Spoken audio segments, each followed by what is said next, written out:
I'm going to do just a quick introduction. It's Cara and I speaking tonight. So for those of you who don't know me, I'm Lindsay Varner. I'm the Community Outreach Director here at the Historical Society. I'm also the Heart and Soul Project Director, which I'm going to talk a little bit more about in my lecture. But essentially, I've been using storytelling to get a better understanding of what our community values and trying to gain a better understanding of some of the stories that are in our community as well. Cara Curtis is our Archives and Library Director, and she told me she didn't really need an introduction. So I'm going to just pass it over to her. She needs no introduction. I'm in the background.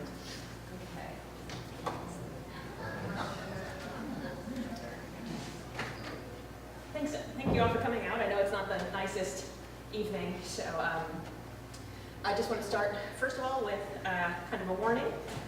Some of the words and images, might be troubling or offensive to some people, but this is as they were taken at the time, or when it comes to records and things like that, we tend to call them what they were at the time, even if that might be offensive today.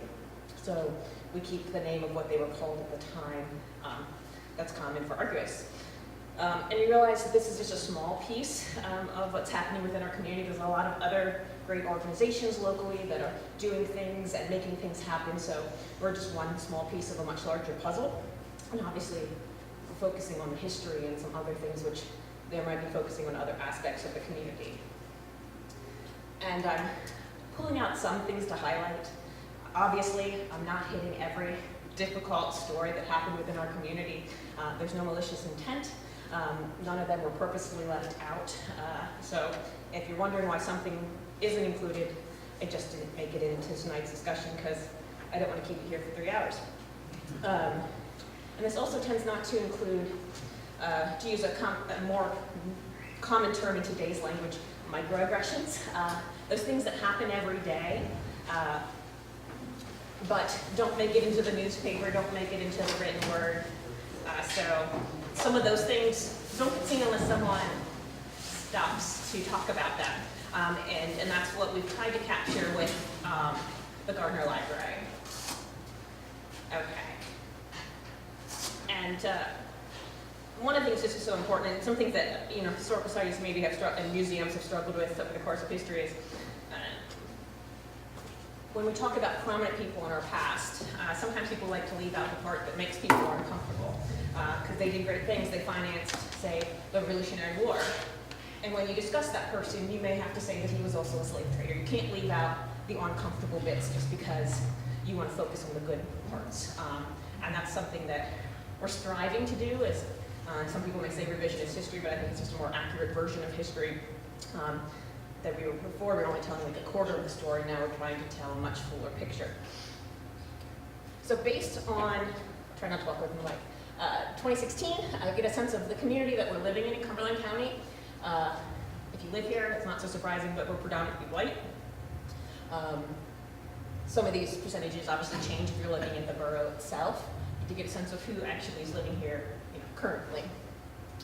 And then I threw in a religious breakdown after what happened recently in Pittsburgh to get a sense of our religious breakdown in the county as well. We do have a very small Jewish population. I think they're falling in under other. But we've never had a large, historically, we've never had a large Jewish population, but we do have 2 small Jewish organizations in the county. And I think with history, as I say, history and the human story is often complex and messy, that no one's fully good or fully bad. So you can have someone that did some amazing things and at the same time did some truly horrible things. And that's part of the history. And then when we look back in our own history, when we think back of our childhood, unless you had a truly horrible childhood, you think of all the good things, hanging out till the streetlights came on, running the block, doing all the things with your buddies, and you forget about maybe some of the ugliness that was happening at the same time, unless it was directly affecting you. So for a lot of the people with privilege, they don't remember that because they weren't experiencing it. So I think these discussions about the complexity of history need to happen, and they have to happen at the national level, but they need to happen at our local level as well. And that includes discussing our own history as an institution. And we like to think about ourselves now as very forward-thinking, innovative. Even before, things have started changing even before I started here 10 years ago, and they've definitely changed in the last 5 years. But we need to look back at the actions of our own past, and we're a good example of maybe an institution that fought change and didn't like to think about, challenging people's beliefs. And that can create boundaries between us and other people in the community, and people have long memories.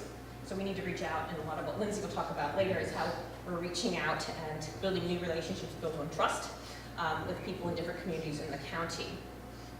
And Lindsay and I talked a lot about this. We don't think the answer is to look back at our institutional history or the county history and pick out people and just blame everything on them.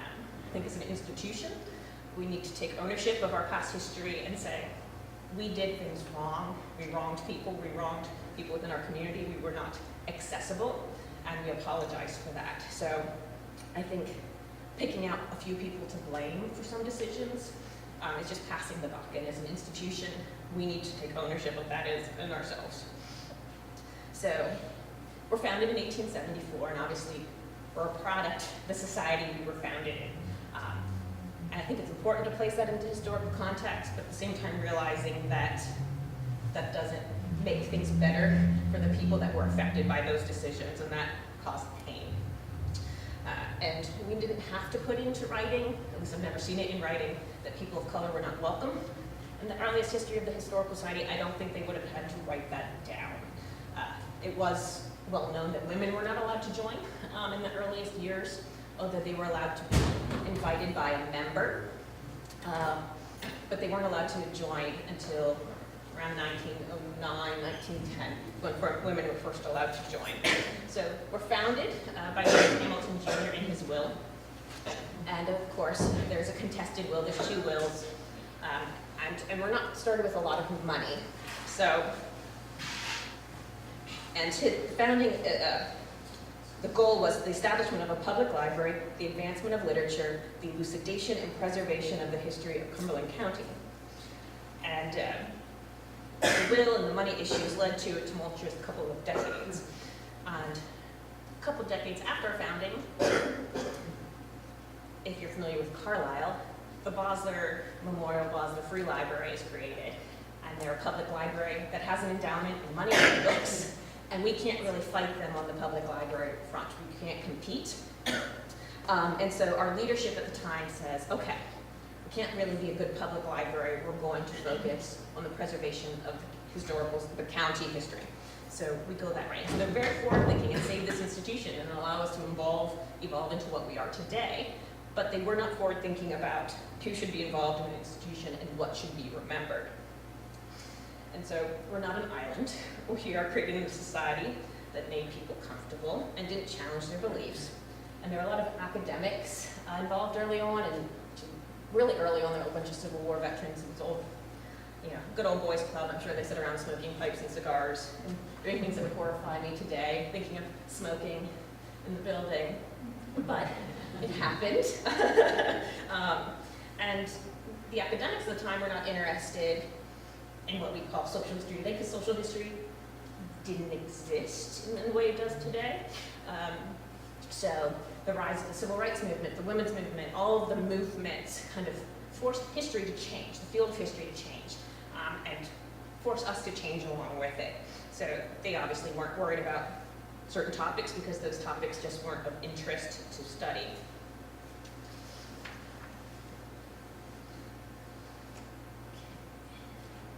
So this is changing, but when we talk about museums, we talk about race, and we relegate the discussion. A lot of times museums will end up just talking about slavery and the Underground Railroad and say, we've checked the box, we've talked about race, and that's not good enough anymore unless you're a museum on slavery and the Underground Railroad, in which case you're doing your job. And our museum is a little different than some. We're not looking at just one family. We're not looking at one period of time. We're covering the entire history of the county, which is over 250 years. And the way, when they did the museum renovations in the 90s, I want to say, or 2000s, the way they laid out the museum, if you've seen our museum, is it's not a chronological, it's not a timeline. So there's galleries based on the arts, there's galleries based on industry, there's galleries based on the military and agriculture. So some of these stories just don't lend itself into the way we have the museum set up. But there's other ways of telling them, which is why we have, Gardner Library, we have some of these other kind of digital projects. There's a digital tour kiosk that's going to be in the museum. It's in the museum, but we're kind of tweaking it at the moment. So hopefully some of these other stories can come out. And I'm going to talk about slavery because it should still be talked about. So Cumberland County is the last county in Pennsylvania to hold on to slavery. We hold on until the 1840s. And that's interesting also because Pennsylvania is the first state at the time, Commonwealth, to pass gradual emancipation. So the Gradual Emancipation Act is passed in 1778, And after that law is passed, or that act is passed, the number of enslaved people in the county goes up. You would think it would go down, but no. In south central Pennsylvania, it goes up. Philadelphia, which is a much bigger population, has many fewer enslaved people than we do in Cumberland County. So we have a good idea of the people that were enslaved in Cumberland County because, according to this act, slave owners had to register those that were their property, for lack of a better term, because that's what they thought they were. And obviously this is from 1780, and you'll see Franklin County and Perry County were not their own county in 1780, so they were part of Cumberland. So some of those townships are not part of modern-day Cumberland County, but you'll see the name of the slaveholder, where they were living, their occupation, and then the number of people they were registering them. If we clicked on one of these, you don't get a surname for the enslaved person, but you at least get their first name and age. So there is some information included. There's a wealth of information in these, and if it still exists, the county has digitized them and put them on their website, and this is a screenshot from their website. On a fairly regular basis, you'll see ads for runaways. Sometimes count people that were enslaved within the county, and other times people that were running away from other parts of the country. And at the bottom of this one, you'll see James Hamilton. That's most likely, it has to be senior. Our founder's father, he was a judge, amongst many other things that he did, so he's involved. And we recently, through someone who's currently actively researching slavery in the south central Pennsylvania area after the laws passed, he came across this piece in the Lancaster County Slave Records, Slave Register, and it says Betsy Pierce, this is dated 1825, is now in Lancaster, but she was in the service of James Hamilton of Carlisle. And so we have new questions about this. We just, it was just sent to us. We haven't seen it before. And so some of the questions are, James Hamilton Sr. dies in 1819. So who is she with? Junior? Is she with our founder? We don't know what happens there. And in the register, the slave registers for the county, neither James Hamilton is registered as owning slaves. So that's a new question.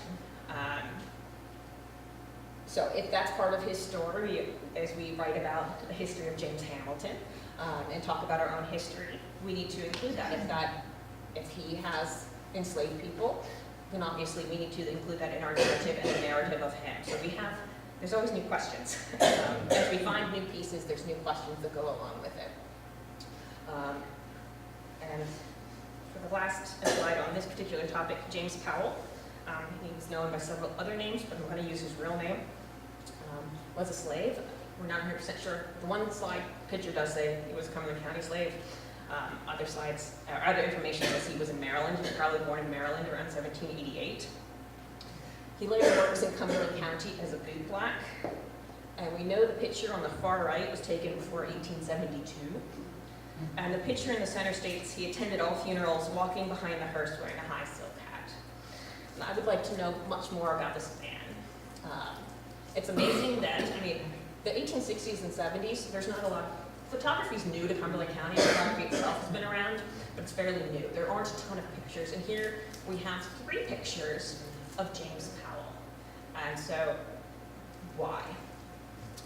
I want to know, and obviously he was important, and we should know more about him, so hopefully we can learn more about James Powell. With everything we learn, obviously creates 10 new questions. So other things don't necessarily make it into a traditional space because of lack of artifacts or other complications. I'm not a curator, so I don't know all the things that go into making an exhibit. But things like this paper record, this is from a newspaper, make it into my collection. So we can tell the stories differently. We have stories that don't necessarily make it into an exhibit.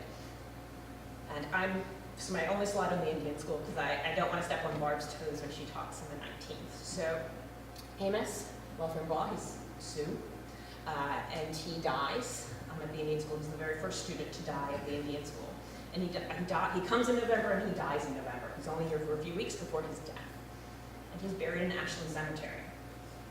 Shortly after he's buried in Ashland Cemetery, they come to the conclusion that he cannot remain in Ashland Cemetery because he is not white. So he is reinterred on the grounds of the Carlisle Barracks and is the first student buried in what becomes the Indian School Cemetery. Now, if you know the history of the Indian School Cemetery, you know that it moved. So he's been reinterred twice. So from Ashland to where they were buried, kind of between Root Hall and Indian Field, and now to where it is at we'll call it the main gate. It's the main security gate now. So that's something that doesn't necessarily make its way into an exhibit, but is a story that should be told at several different levels. Obviously, it's hidden multiple issues there. Another thing that tends to capture public attention and make itself into exhibits and things is desegregation in the schools.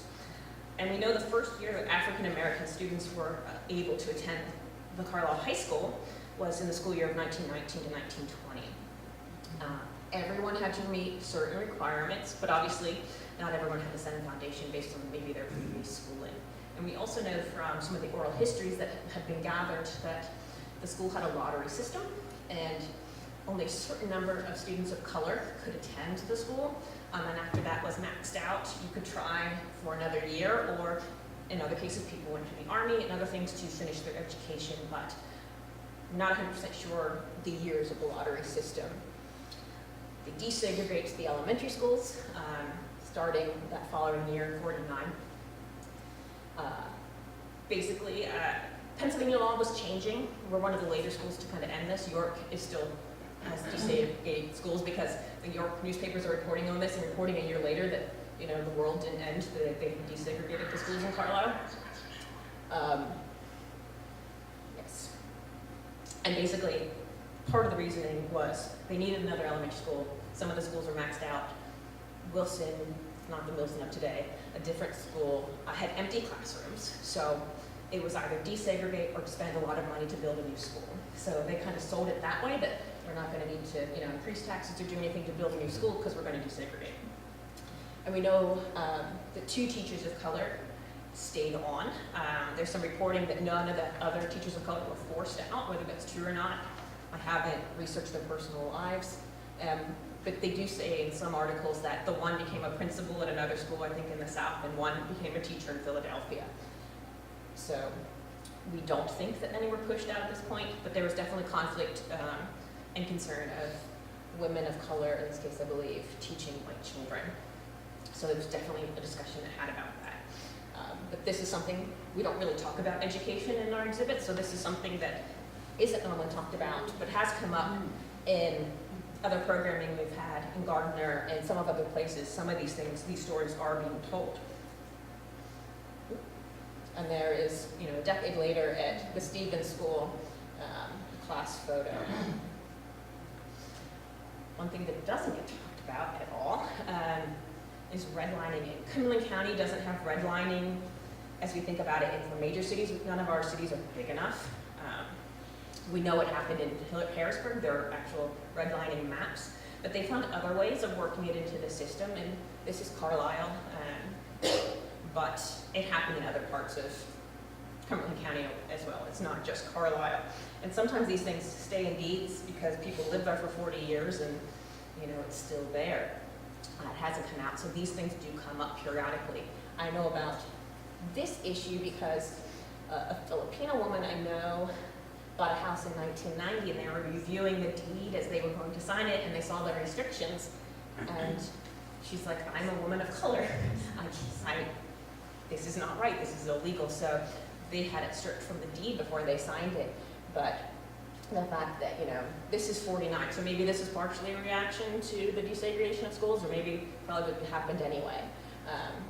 But if you can't see it, that in this new development they were putting in, it's within the borough now, that only members of the Caucasian race can live there. You can't even rent to a person of color. If they're a domestic servant, they can stay, but that's the only exception. So this is 49. This is not the distant past. There are definitely people that were alive during this time period. And things continue to change. So we've moved into the 60s. And these topics, we had a 60s exhibit 3 years ago. And these protests and other difficult stories from the 60s did make it into that exhibit. They're protesting a barbershop that refused to cut anyone of color's hair, and then they're protesting Borough Hall as well. So obviously these things did cause change. But we're in a specific exhibit, but don't make it into our regular exhibit because we don't just do it by decade.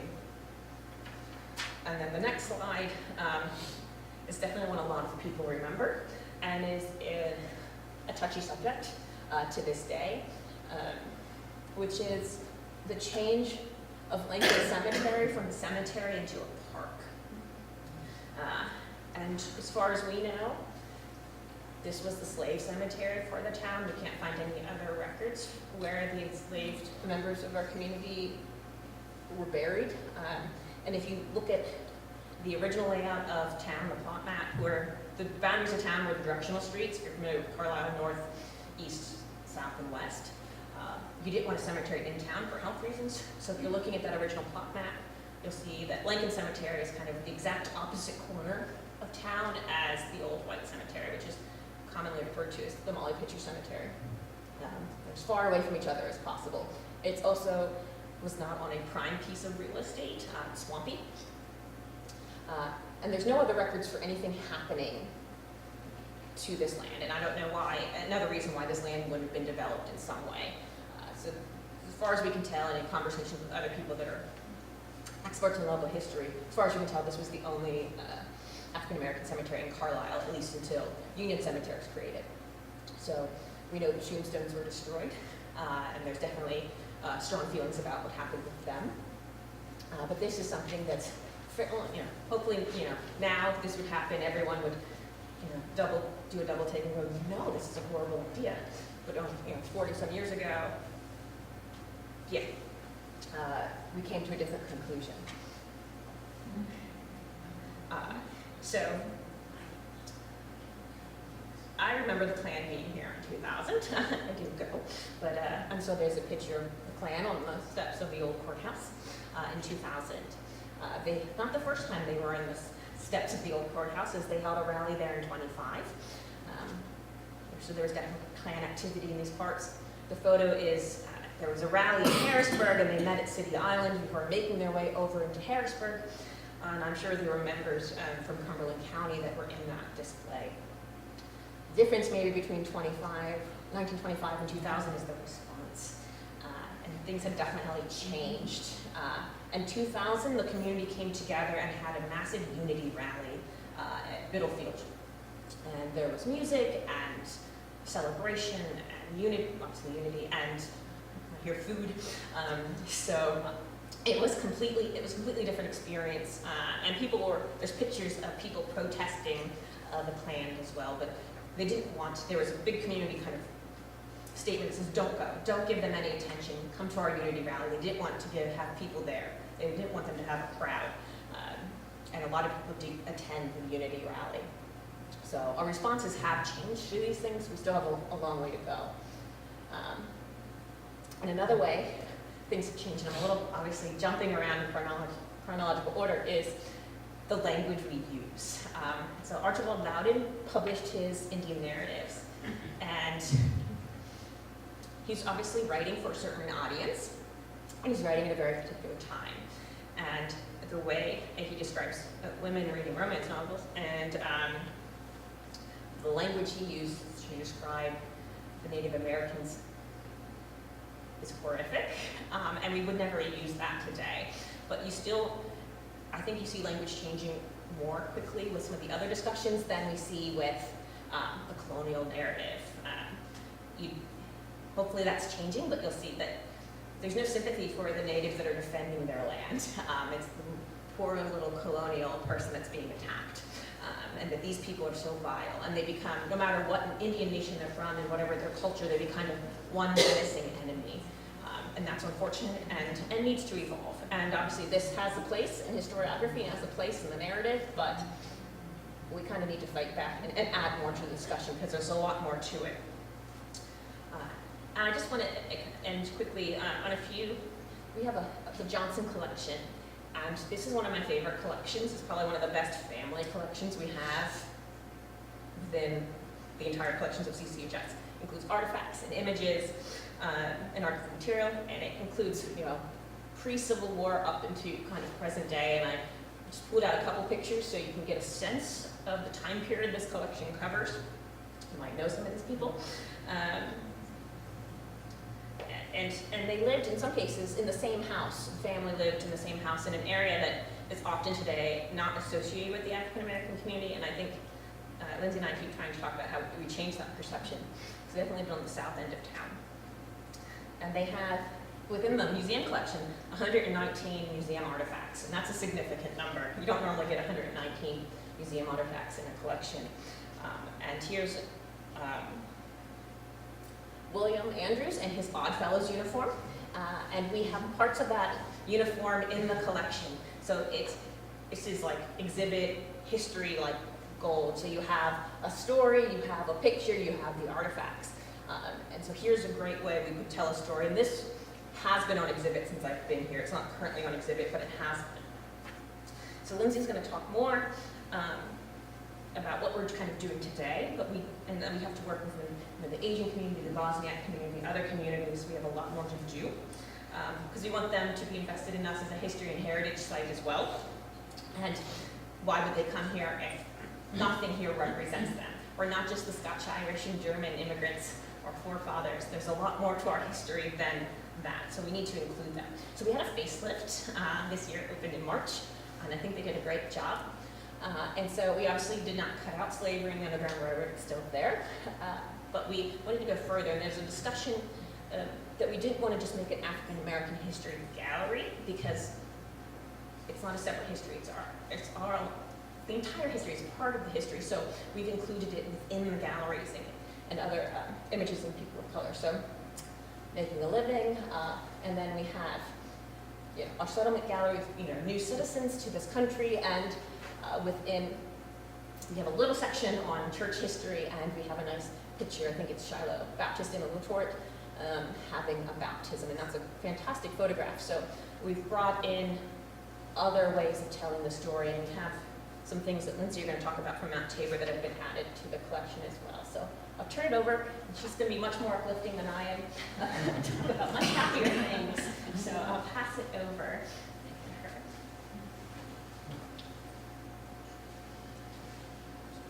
All right, I'm going to talk loudly. I bounce around a little bit whenever I talk.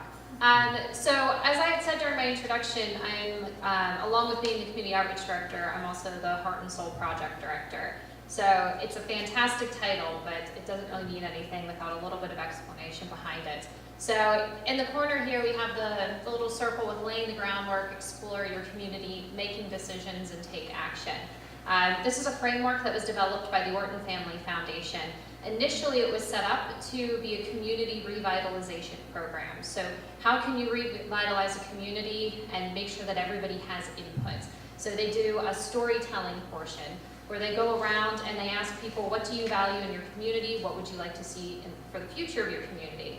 And what they didn't realize is while they were doing this, they were doing a humanities project.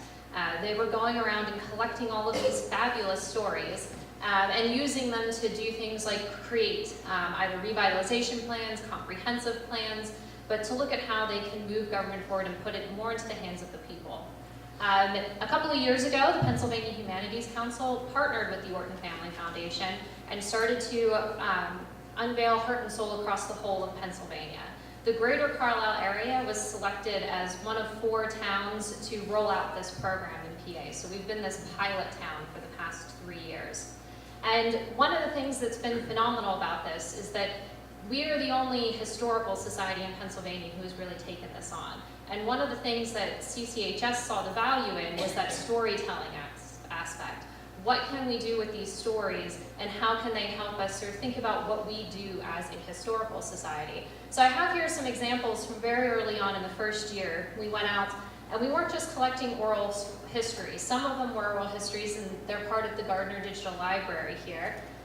But we thought of other ways of engaging people. So we gave out free root beer floats at a block party, and if you filled out one of the cards and told us what you liked in the community, you got a root beer float. We started to look at what do people value today and put it into sort of a preservation mind frame. If we know what people really love, we can start to think about preserving it. So how do we do that? Well, we need to engage people as early on as possible. So we started talking to young children at different events and just asking them to draw pictures of things that they love. About 90% of them really love parks, is what we found out. So we were able to incorporate parks into some of the work that we've been doing in the community. And then farmland, outdoor recreation came up quite a lot. So it got us thinking a little bit more about how do we engage with people, particularly conservationists, with some of the work we do there. Some of the stories that we collected also started us thinking a little bit more about the histories that we haven't collected here. So thinking a little bit more, and Cara and I have been talking about the language of this a bit. So we're looking at this as these disenfranchised histories over the years. So histories that just weren't collected and could easily be forgotten. And this really sunk home with us with the Mount Tabor Church and Cemetery in Mount Holly Springs. So very early on, I was hired in February of 2016. By May of 2016, we collected our first major oral history from the Gumby family. So it's Harriet and Edna, and in the middle is Pam Still, who actually collected the story and did the interview. Over the course of the interview that Pam was doing, she heard from the Gumbys about the importance of education, what they loved about their town, what they would like to see preserved in their town for future generations. And about halfway through, Harriet mentioned her grandfather, Elias Parker. And she said to her, my grandfather was a slave, and he fought in the Civil War. And so Pam started pulling out that story a little bit more. And about 10 minutes later, she goes, well, the church he built's behind the house. Would you like to go see it? And we were absolutely blown away. The top picture, you can see it's completely overgrown. That's only a few hundred yards behind Harriet's house, but it's so overgrown at the time you couldn't see it. It's covered in poison ivy and vines, and trees were growing out of the roof. Within a few weeks, we had a whole group of individuals, some historical society members, conservationists, historians, preservationists, all out at this church, figuring out what we could do. We realized what a significant piece of history this was. And so this bottom picture was taken about this time last year, and you can see a huge difference in the look of the church. We had everything cleared away, and actually, as of a few months ago, all of those trees have been cut back. Somebody came out and cut them all for us as a donation. And we've had it placed onto the historic, both the Historic County Register as well as Preservation PA's at-risk list. But what I want to show you is a quick video that's with Harriet telling you her story, and some of the other community members that have come forward from this project. With a story about a church and a cemetery as part of a community heart and soul project to uncover what matters most. The Elias Van Buren Parker left the Civil War and came over the mountains to the little small town of Powell, Springs, settled in the 1800s. He built a church there that served his community for a century. Our little church was the little church at the foot of the mountain. Sunday morning, it was a given that I was going to get up and go to Sunday school in church because my aunt Ethel was a Sunday school teacher. Wafting across the pasture or through the woods, you would hear the gospel singers and people singing and all of that. So of course I was drawn to that church. After World War II, work for African Americans was scarce in Mount Holly, and many families moved away. The AME Church closed its doors in the 70s with everything from hymnals to the organ inside. But 4 decades later, its story led to action. I personally did not know anything about the AME Church. I had never even been down Cedar Street before. And from Harriet's interview, I just was impassioned to know about it. And of course, I love old buildings. When I saw it, I didn't see what some people see. I saw the beauty in it because we saw an opportunity. And with Mount Holly Springs, we have lost so much. A lot of the historic buildings were torn down, gone. The railroad stations, the big Victorian homes, the mansions in Mount Holly were torn down and replaced with Sheets, Gas, and Dollar General. And I'm thinking, gosh, all this stuff is gone. And then this opportunity for the church came along, and that's why I'm interested. We did the first step, getting the artifacts and all of the furnishings and everything out of the church. We needed a storage trailer, and my husband was like, okay, we can do that. It's extremely important to me to know that that history is preserved for my children, my children's children. We had 22 people arrive of volunteers. We got all the shrubberies planted on the corner of the cemetery. We got all the contents out, including the player piano, but we had all these people working and helping, and we got it all finished and done and in safekeeping. That church and that cemetery is a tangible piece of my history that I never thought that I would find.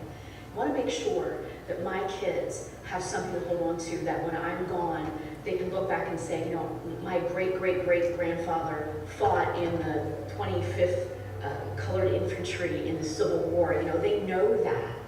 I didn't know that growing up. That means that he fought for our country. I feel like this little place in the world is special. This is a perfect example of how we can pull together, and this community has done that. This community is that example. This church is part of African American history. It's part of Mount Holly's history. It's part of Cumberland County's history. It plays into a much wider narrative than just being a personal family connection. And that's where at the moment is working to preserve both the items inside the church and the memory of the church as well, along with the cemetery. This is a nice place here. And the church is a nice reminder of what made us all the way we are. It gave us a solid foundation. I get teary. It gave us a solid foundation. This made me who I am. It made my brothers who they are. So I am delighted and thrilled and whatever you want to call it, to know that somehow, some way, before I pass away, I'll be able to see the legacy that my grandfather left.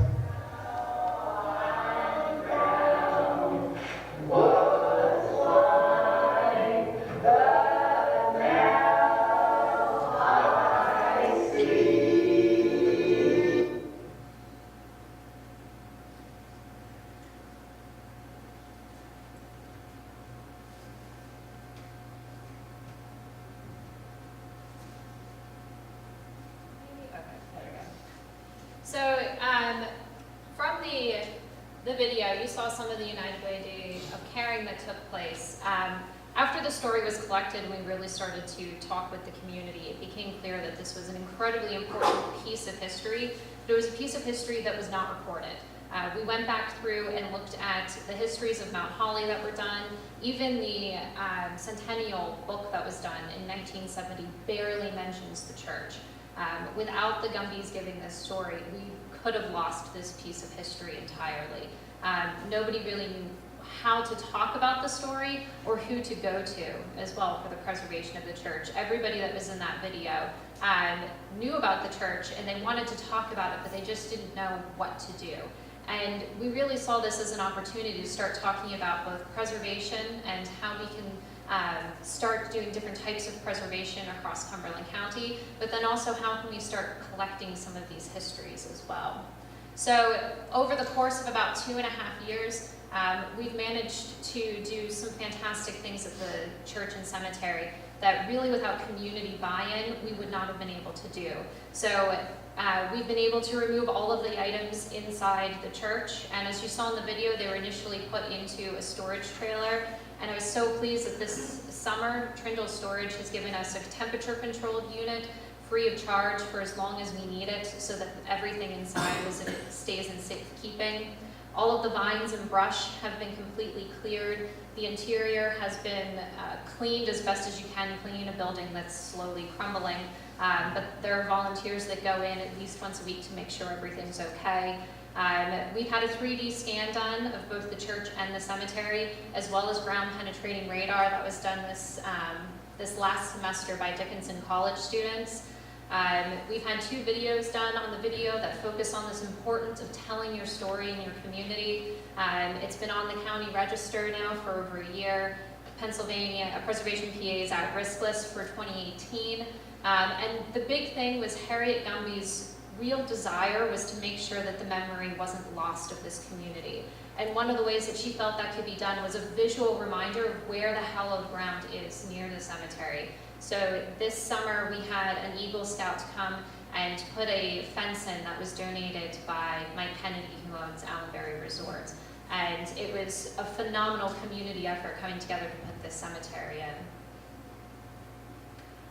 So along with that story, we also collected a number of other stories that help us understand what's really important in Cumberland County.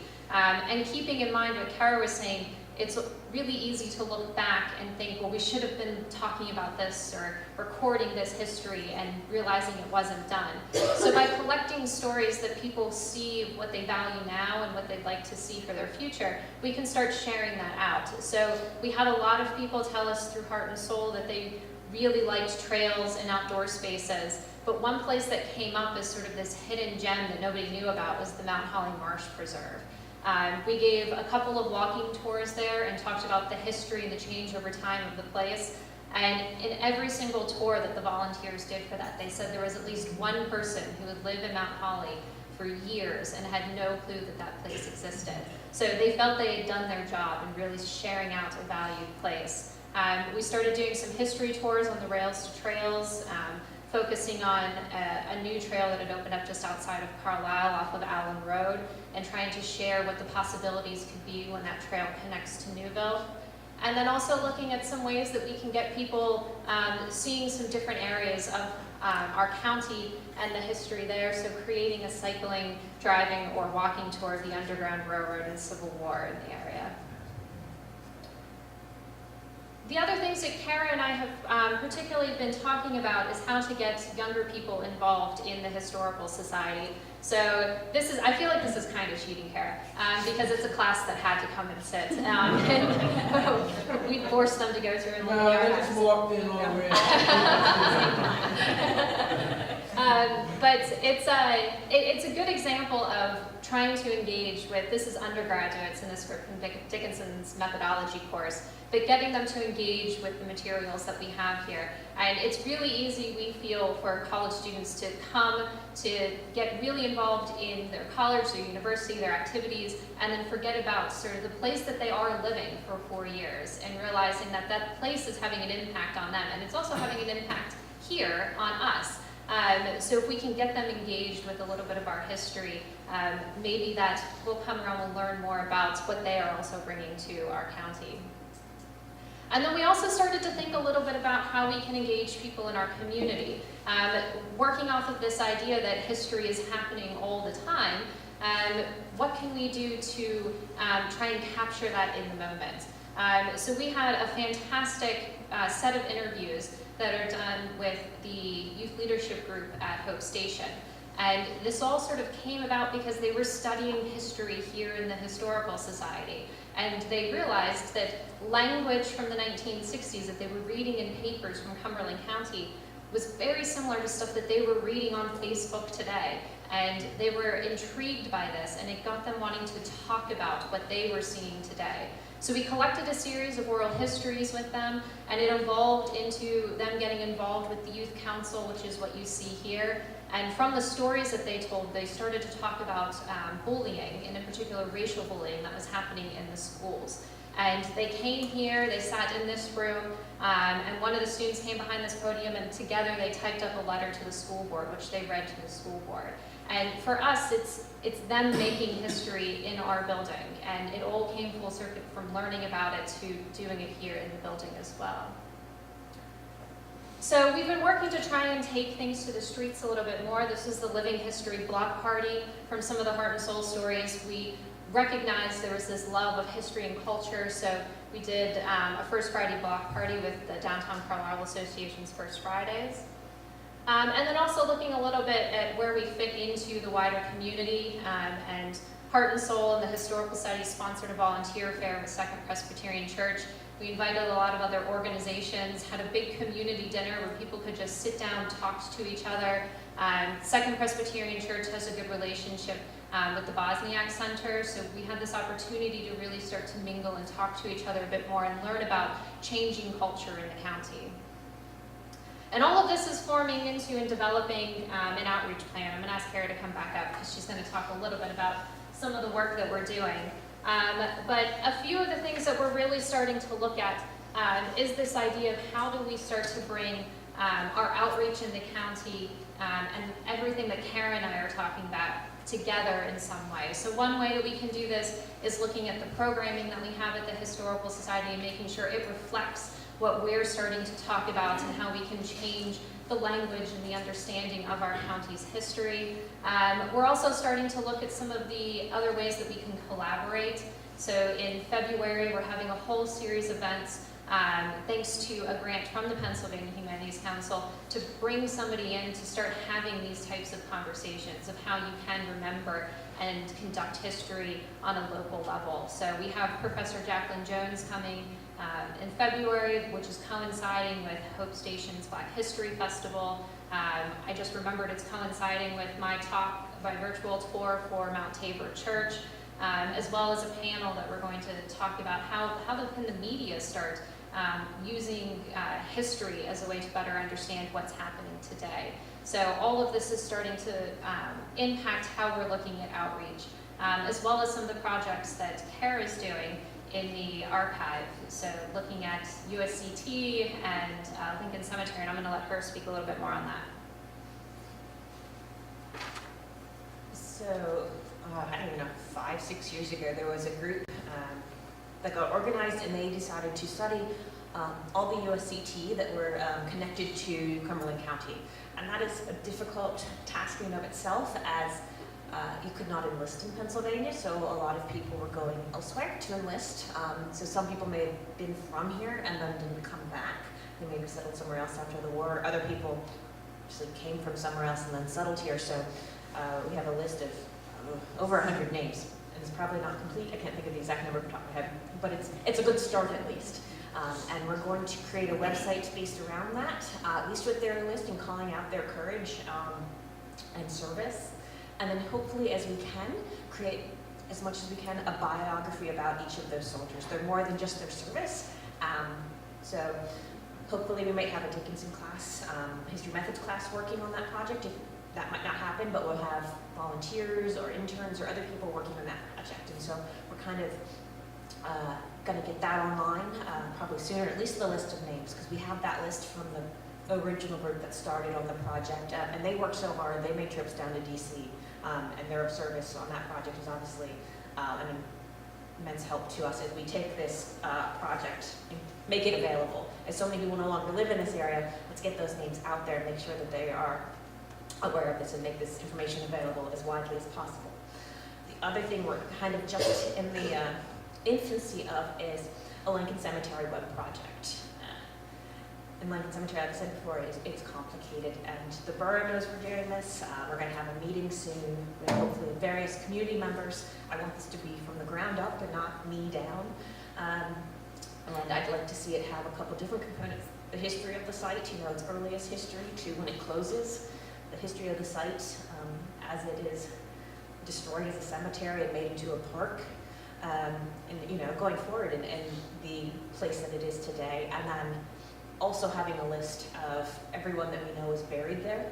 And then hopefully making them more than just their names and date ranges, but using bios and things that make them come alive. They were an important part of our community, and they were forgotten, and their markers are destroyed if they had markers. And so how can we bring them back to life, and have people remember them? I like cemeteries, which might be awkward. I like wandering around cemeteries, and you can't do that here. You can't go and think about the lives that they led because the stones are no longer there. So how can we maybe do that virtually? And also doing it online, that if people are no longer in the area, that they Google search, if you will, their great-grandpa or great-great-grandpa or grandma, that something comes up. So that's a work in progress. I don't know what it'll look like. I'm hoping for people in the community to advise and help, especially with language and making sure we tell this story correctly, because it's an important story in our community, and hopefully telling the story and making it readily available, we can keep other communities from making a similar mistake. Cemeteries in Pennsylvania are not protected, so if it's a privately owned cemetery, you can destroy it to this day, and maybe bringing some attention to that as well. So a couple different things folded into this project, but hopefully turns into something really amazing. But we don't know what it's going to look like yet, since we haven't really started it, but we're starting conversations, and we've talked to a couple of descendants of people who have relatives buried there, and we're going to go from there and have a meeting and see where it takes us. So to just quickly end, sort of on that note of lost items and preservation, along with part of this outreach plan, is continuing to work on things like our Preservation Opportunities Watch List, which we launched this year, and adding properties to that to start to advocate a little bit more for what we should be saving and thinking about as we develop. As I'm sure many of you know, Cumberland County is the fastest growing county in the state, and we want to make sure that people are reminded and remembering of our cultural and heritage resources here in the county, as well as our History Pops project. Some of the stuff that Cara showed you related to slavery in the 18th century, some of that research took place because of funding that we gave to a graduate student who is doing that research currently. So it's a benefit to encourage people to be researching this, because it only helps us to continue to grow and learn more about our county. So with that, thank you, and we're happy to take any questions if you have any.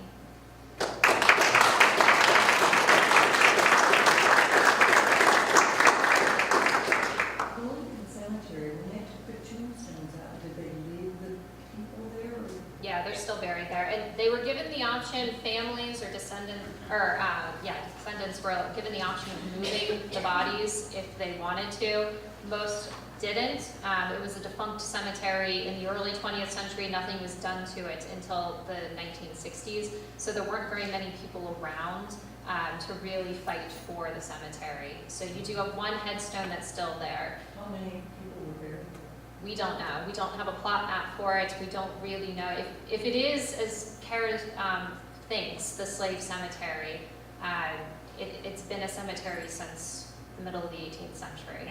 And there's some pretty graphic articles from the turn of the 20th century where they're talking about the need for a new African-American cemetery, and they're trying to bury new people, and they're hitting previously buried remains. And these articles are pretty graphic because they really liked that in the early 20th century. I don't know. So there was definitely a problem. So there's hundreds of people buried there, but we don't have an exact number. But yeah, by 1905 or so, it's definitely defunct. It's full, and they create Union Cemetery. And there's a fair number of Civil War veterans buried there. I can't remember the exact number off the top of my head. But after that, there's no World War I or anything because they've moved out to Union Cemetery, which is by the swimming pool. Down Franklin Street, if you're not familiar with it. I have two questions. The James Powell photos, where did you say you got those? They're in our collection. They're just in the collection. They are in our collection, and they came in, at least, I know the one came in fairly early, probably early 20th century. So I can't believe I didn't realize I knew we had the two. I didn't realize we had the third one until I started putting that slide together. And they came in from different people. And I don't know if the middle one that said about him with the top hat. was identified as him till later when someone started looking at all the pictures. It might have been Corey, who's the gentleman who's doing the research on slavery, might have pieced it together. But there's a lot to his story there that hopefully we can put some more to it. And the church in Mount Holly, what are the plans for that? We're talking about it. We're working, we don't have an owner for either the church or the cemetery. There's no deed for either site. We have a trusteeship, but the last trustee passed away. So that leaves us at a bit of a disadvantage in terms of what we can legally do at this point. So we're working as if the descendants, former congregants and descendants of Elias Parker own the site. So they work together to sort of talk about what future plans are going to be. So we're meeting on November 17th, I believe. They're doing a big potluck lunch. The Ward family who was in that video don't live locally. They're going to come down to talk about what next steps are going to be. And the benefit of it being on the at-risk list for Preservation Pennsylvania is that they'll help them with whatever those next steps are going to be. So it's not a sort of 1 year and done. They're going to stay with them and help them through the whole project, whether that's creating a Friends of group, completely renovating, they're not sure, but they're going to help work with them through that.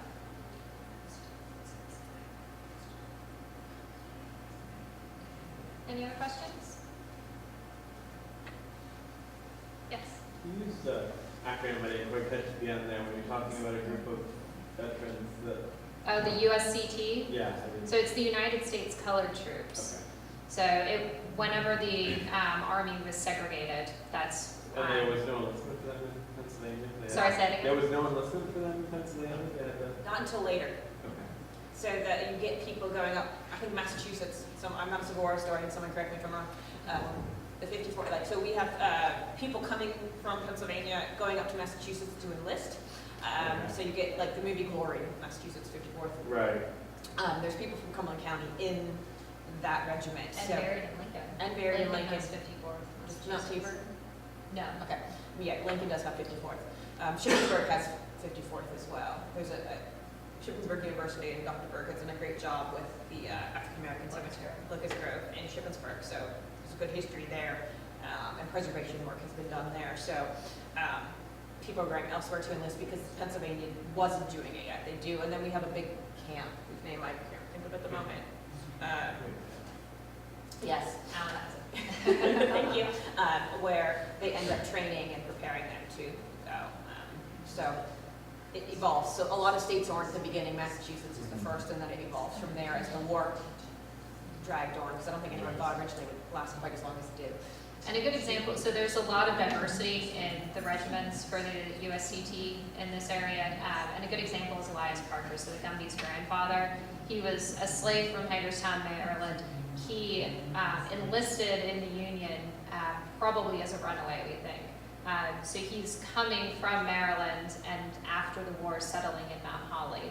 And if you look at places like Mount Holly Springs or even Carlisle, they're growing industrially after the Civil War, so there's plenty of job opportunities. So you see a diversity of enlistments that are listed on the headstones for those who were USCT. And we tend to know about them because Pennsylvania or the federal government paid for their tombstones. So it's faster to get it. I think there are a couple of cemeteries you guys are talking about up by the pool. There's quite a lot of them. Quite a few of them. Yeah. So in some of these cemeteries, there's not a ton of markers, but they tend to have the military markers. And in the 1930s, it's a great project. They were, as part of the Works Administration, they did a veterans grave registration. So they went through all the cemeteries and noted where all the veterans were buried through 1934 or something. So a lot, and they mapped where they are in the cemetery. So we do at least have that for Lincoln. And they did the segregated cemetery. And they did segregated cemeteries. So they did Irishtown, and they did Holly, and they did all of these cemeteries that tend to be forgotten about. But they did everything. And so, and there's a big book, and they say what regiments they were in, typically if they know, and then map them as well. So that veterans book is incredibly helpful as well. The most of what we know really for Lincoln Cemetery is because of that book. We know almost all the veterans that are there, that were at least there when that was done. And I think they mapped out where the veterans' graves were as well. So it's the best that we have in terms of understanding that space.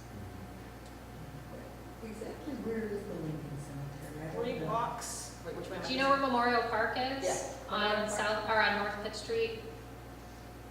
Yeah, I was just looking up on my phone, it's like where there's that park It's up there where like- the train tracks run through, Yeah, and it the cuts train back tracks and are right across behind. the. Oh, okay, by Penn?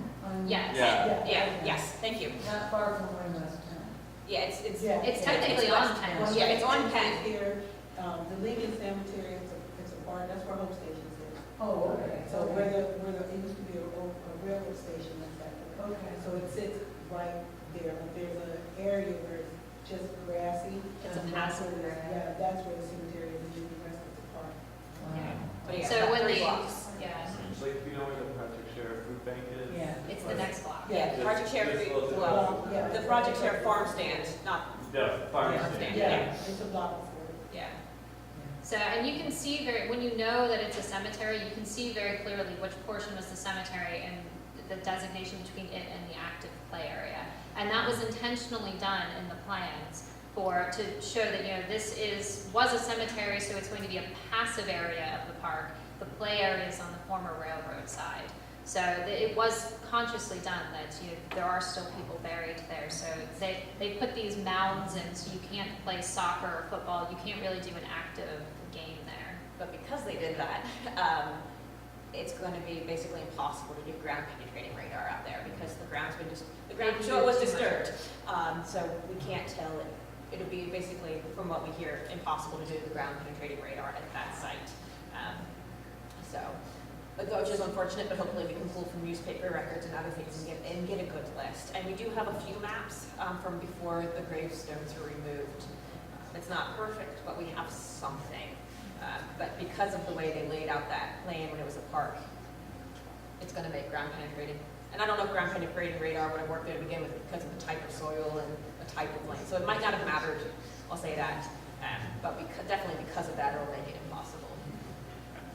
Question about mounds of war. So I never thought I'd ask this before. The cemetery, like what time frame was that in active use?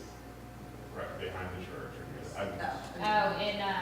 At Mount Tabor? Yeah. So there are records that there's an earlier cemetery directly behind the church that was probably a family plot that belonged to the Foster and to the Parker family.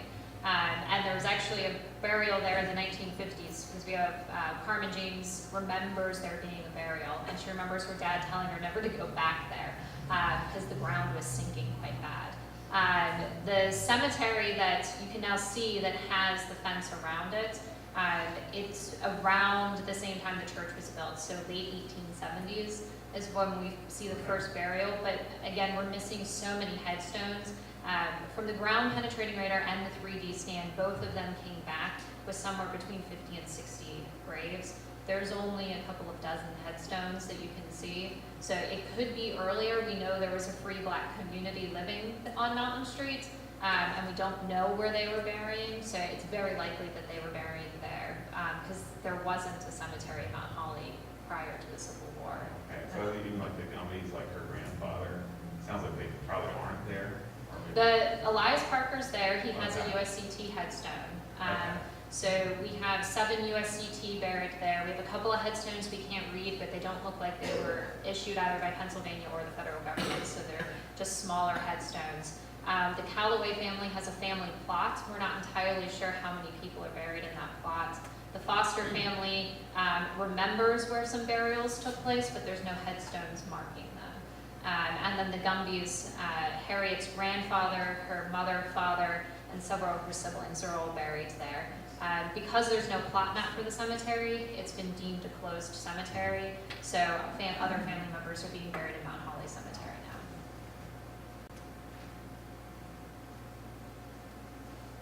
One of the first slides you showed James Hamilton, probably Jr. Yeah, it's Junior. There was a building, was that, That's our original, which is still in, we can go back. was that the residence? No, it was built as the Hamilton Library. It was built in 1881. So we're founded in 74. The building's built in 1881. And obviously not tonight, but if you ever walk past the building, if you're looking at it, the section over here, and it says 1881 at the top. He owned this land and he deeded it for the purpose of this. His house was on High Street. It's not there. But where you have Hamilton Restaurant, the H.A. Milton. And then we were on the corner with Dickinson Alley. So this was never anything else. This was never a house. People tend to think that. And that's all still part of our building. We've just added onto it in all directions, basically. It's not office. Yeah, Lindsay's office is in there. She locks the door, so you can. Yeah, like literally, if you would go in that entrance, you'd be in Lindsay's office. Yeah, you hit a microfilm machine. Yeah, if you got through the microfilm machines that are there. So that is, so we built that in 1881. But yeah, always been the Hamilton Library, and we have a very long name. So the Hamilton, it's technically the Cumberland County Historical Society and Hamilton Library Association. We tend to drop that last part, but yeah, so the Hamilton Library is still in existence.